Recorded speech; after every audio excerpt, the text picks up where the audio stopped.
Hello! Hi friends. Welcome back to my YouTube channel. Janu అయితే హాస్పిటల్‌లో లక్ష్మీ శ్రీనివాసులు ఒళ్ళో పడుకొని ఏడుస్తూ ఉంటుంది. లక్ష్మీ శ్రీనివాసులు ధైర్యం చెప్పినా జాను మాత్రం దిగాలుగా ఏడుస్తూ ఉంటుంది. అక్కడకు డాక్టర్ గారొచ్చి, "అమ్మ మేము చేయవలసిన ప్రయత్నం అంతా చేశాము. కానీ ఆయన్ని బ్రతికించలేకపోయాము" అని చెప్పగానే జాను ఏడుస్తూ ఐసీయూలో ఉన్న జేఈ సార్ దగ్గరికి వెళ్తుంది. జేఈ సార్‌ని చెయ్యి పట్టుకొని, "ఎందుకు సార్ నన్ను వదిలేసి వెళ్ళిపోయారు" అని, "లేవండి సార్" అని ఏడుస్తూ ఉంటుంది.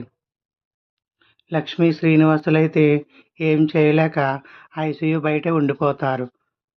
జాను అయితే, "లేవండి సార్, లేవండి సార్" అని జేఈ సార్‌ని లేపుతుంది.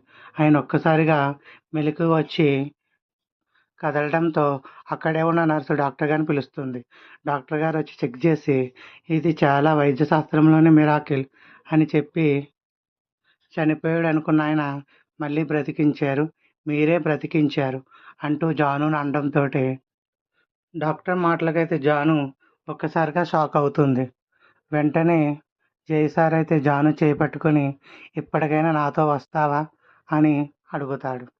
జై వెంట జాను వెళ్తుందో లేదో రానున్న ఎపిసోడ్‌లో తెలుసుకుందాం. Thank you for watching. Please subscribe my channel.